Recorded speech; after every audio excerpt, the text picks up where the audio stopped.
मिल रही हैं और अहम अपडेट यह भी है कि बस थोड़ी देर में आईएनडीआईए गठबंधन की भी अहम बैठक होने जा रही है। कांग्रेस अध्यक्ष मल्लिकार्जुन खड़गे के आवास पर आईएनडीआईए गठबंधन की यह बैठक होगी और लोकसभा चुनाव के परिणाम आने के बाद कांग्रेस ने प्रेस कॉन्फ्रेंस कर जनादेश को स्वीकार किया था। गठबंधन ने अपने सभी घटक दलों की यह बैठक बुलाई है। मल्लिकार्जुन खड़गे के आवास पर यह बैठक होगी और सोर्सेस से खबर आ रही है कि बैठक में आईएनडीआईए गठबंधन के सभी राजनीतिक दल शामिल होंगे। टीएमसी से अभिषेक बैनर्जी इसमें शामिल हो सकते हैं। तो यह बड़ी खबर है। बस अब से थोड़ी देर बाद आईएनडीआईए के भी घटक दलों की बैठक होने जा रही है। अब इसमें देखना दिलचस्प होगा कि एनडीए के विरोध में जो खेमेबंदी हुई, सभी लोग एक साथ आए, उसके बाद अब किसको कितनी सीटें मिली वो आंकड़ा भी सामने है। ओवरऑल गठबंधन को क्या मिला वो भी सामने है। तो अब किसकी भूमिका क्या रहने वाली है और किस दिशा में अब आगे कदम बढ़ाएगा गठबंधन। शिवोम हमारे साथ जुड़ गए हैं, उन्हीं से अपडेट लेते हैं। शिवोम, आपसे जानना चाहेंगे, शिवोम को स्क्रीन पर लाइए। हमारे साथ पवन गौड़ दिख रहे हैं फिलहाल। शिवोम, आपसे जानना चाहेंगे कितनी देर बाद ये बैठक शुरू होगी और कौन कौन पहुंच चुका है। देखिए, बिल्कुल कांग्रेस अध्यक्ष खड़गे के आवास 10 राजाई मार्ग पर यह बैठक अब शुरू होने वाली है, क्योंकि कई नेताओं का यहां पहुंचने का सिलसिला जारी है। सोनिया गांधी, प्रियंका गांधी, शरद पवार, राघव चड्ढा, संजय सिंह और कल्पना सोरेन, तमाम नेतागण यहां पहुंचे। अभी भी विजुअल में आप देखें तो उद्धव ठाकरे गुट से, शिवसेना से उनके प्रवक्ता संजय राउत यहां पहुंचे। यानी कि नेताओं के पहुंचने का सिलसिला लगातार जारी है। कई दल, जो इंडिया गठबंधन के सभी दल हैं, उनके आज मेंबर्स यहाँ पर। किती काळ सरकार चालेल असं तुमचा बघा, मोदीजींना तिसऱ्यांदा शपथ घेण्याचा विक्रम प्रस्थापित करायचा आहे। तो त्याने विक्रम प्रस्थापित केला। They have said it that Nitish Kumar was with us also. He left, he went there.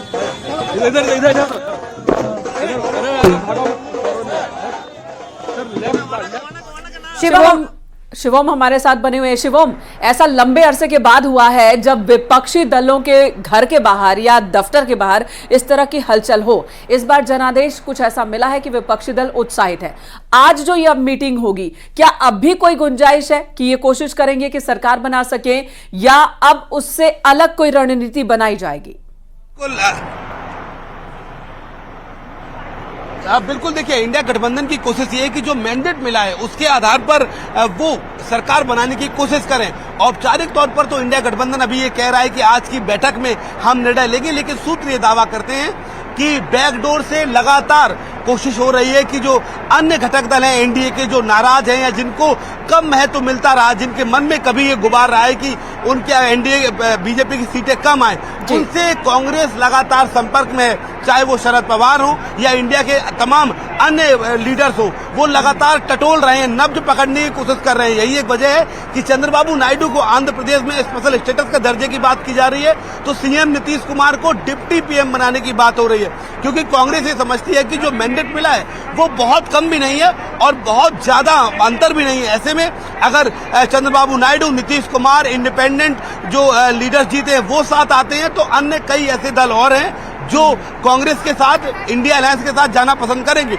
आज की बैठक में बड़ी बात यह है कि बीती कई बैठकों से गायब रहने वाली टीएमसी परिणाम के बाद होने वाली आज की बैठक में शामिल हुई है। ममता बनर्जी के भतीजे अभिषेक बनर्जी इस बैठक में पहुंचे हैं। निश्चित तौर पर इंडिया गठबंधन के, कांग्रेस की और सभी जो घटक दल हैं उनकी बातें खिल गई हैं। जो परिणाम आए हैं उन्होंने निश्चित तौर पर प्रोत्साहित किया। यही एक वजह है कि चाहे वो उद्धव ठाकरे हों, तेजस्वी यादव हों, सभी का ये मानना है कि इंडिया गठबंधन को सरकार बनाने के लिए प्रयास करना चाहिए। और आज की बैठक महत्वपूर्ण भी हो जाती है, क्योंकि आज की बैठक में औपचारिक तौर पर मुहर लग जाएगी कि इंडिया गठबंधन के नेता क्या चाहते हैं। क्या सभी नेता मिलकर जोड़ तोड़कर सरकार बनाना चाहते हैं, या फिर इंडिया गठबंधन विपक्ष में बैठेगा, विपक्ष में बैठकर आवाज उठाएगा? क्योंकि अभी इंडिया गठबंधन के बाद बहुत ज्यादा विकल्प है नहीं। शिवम, इंडिया गठबंधन पर यह बात निर्भर नहीं करता है, नहीं करती है कि वो सरकार बना रहे या नहीं बना रहे। निर्भर करती है ये बात जेडीयू और टीडीपी जैसे दलों पर, जिन्होंने अपना समर्थन पत्र पहले ही सौंप दिया है। देखिए, बिल्कुल, इंडिया गठबंधन के पास देने के लिए बहुत कुछ है, एनडीए के पास बहुत कुछ देने के लिए नहीं है। एग्जाम्पल के लिए इंडिया गठबंधन प्रधानमंत्री पद देने के लिए तैयार है। कांग्रेस पार्टी उच्च सूत्रीय दावा कर रहे हैं। कांग्रेस पार्टी मिशन मोदी रोको अभियान के तहत प्रधानमंत्री का पद भी किसी को दे सकती है, लेकिन एनडीए नहीं दे सकता। यही एक वजह है कि इंडिया में नीतीश कुमार हो गए या कल के लिए मामला खिंचता है तो चंद्रबाबू नायडू हो गए। कांग्रेस पार्टी इस बात पर तैयार है कि अगर इंडिया की सरकार बनती है, किसी कोई अन्य बाहर का एनडीए का नेता आता है, सीटें लेकर आता है, तो कांग्रेस पार्टी प्रधानमंत्री पद उसको दे देगी। जो तमाम बड़े पद है वो उसको सौंप देगी, चाहे वो लोकसभा स्पीकर का पद हो या बड़े मंत्रालय हो। लेकिन एनडीए में ऐसा नहीं है, क्योंकि बीजेपी सीटें भी अच्छी जीती है और बीजेपी में प्रधानमंत्री पद के लिए कोई जगह खाली नहीं है। यही एक वजह है कि इंडिया गठबंधन के जो रणनीतिकार हैं वो ये मानते हैं कि एनडीए के सामने भले ही इंडिया के पास नंबर्स उतने अच्छे ना हो, लेकिन इंडिया के पास देने के लिए बहुत कुछ है और एनडीए के पास देने के लिए नहीं है। सामने विजुअल में देखिए आप, सपा प्रमुख अखिलेश यादव पहुंचे हुए हैं, रामगोपाल यादव उनके साथ हैं। बड़ी जीत के बाद दिल्ली पहुंचे अखिलेश यादव। खास बात यह है कि इस वक्त जो मैंडेट मिला है अखिलेश यादव को, पूरे देश में उनकी चर्चा है। पूरे देश में उन्होंने, समाजवादी पार्टी ने यह दिखा दिया कि यूपी जो सबसे गढ़ होता था बीजेपी का, जो सबसे स्ट्रांग जोन बीजेपी का था, वहां पर अखिलेश यादव ने अपने पिछड़ा दलित अल्पसंख्यक पीडीए के नारे और कांग्रेस के साथ गठबंधन से यूपी की हवा बदल दी।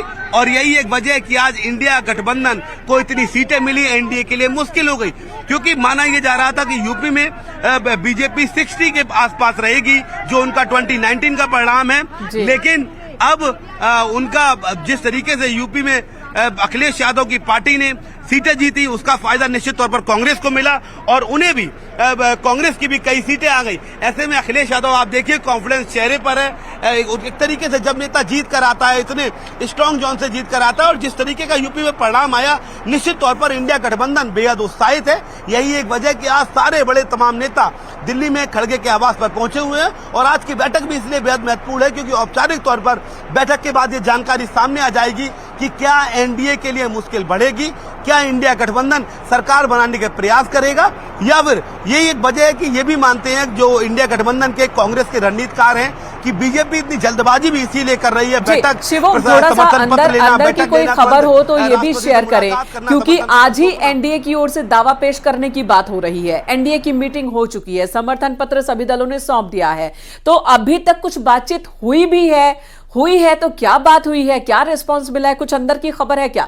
क्योंकि तेजस्वी और नीतीश की तस्वीर भी दिखी कि प्लेन में साथ साथ आए, एक दूसरे के अगल बगल बैठे भी दिखे, तो कुछ बात हुई भी है या सब अटकलबाजी है? देखिए, कांग्रेस के उच्च सूत्रों ने न्यूज 18 से पहले ही दावा किया था कि बैकडोर चैनल से लगातार बातें हो रही हैं। न्यूज 18 ने कल अपने दर्शकों को बताया कि ऐसा नहीं है, परिणाम अगर अच्छे आ रहे हैं तो शरद पवार महाराष्ट्र में बैठकर भी एक्टिव हो गए इंडिया गठबंधन के लिए। सूत्र अब ये भी दावा कर रहे हैं कि कल रात तक कांग्रेस पार्टी के कई रणनीतिकार, कई थिंक टैंक के सदस्य लगातार इस बात पर मंथन चिंतन कर रहे थे कि कैसे एनडीए को रोका जाए। और कांग्रेस पार्टी के रणनीतिकार कल शाम को इस बात का दावा कर रहे थे न्यूज 18 से कि बीजेपी निश्चित तौर पर जल्दबाजी करेगी, क्योंकि उन्हें पता है कि किसी भी नेता से कोई भी बातचीत हो सकती है, कोई भी ऑफर हो सकता है। यही एक वजह है कि वो जल्दबाजी करेंगे, इसीलिए आज शाम इंडिया की बैठक बुलाई गई। कांग्रेस नेताओं का, इंडिया अलायंस के नेताओं का कहना है कि वो जल्दबाजी नहीं करेंगे, जो भी फैसला होगा वो इंडिया अलायंस के लीडर्स मिलकर लेंगे। इस बात को बखूबी कांग्रेस के नेताओं, सपा के नेताओं वो जानते हैं कि बीजेपी आज जल्दबाजी करेगी। प्रधानमंत्री मोदी लगातार आगे बढ़ रहे हैं। एक बड़ी खबर यह है कि नीतीश जी ने तो क्लियर कर दिया, नीतीश जी ने क्लियर कर दिया है कि वो एनडीए के साथ हैं, बीजेपी के साथ हैं। यानी कि इंडिया गठबंधन की जो इस वक्त मीटिंग चल रही है, इंडिया गठबंधन में शायद यही बात हो रही होगी कि अब आगे क्या करना है।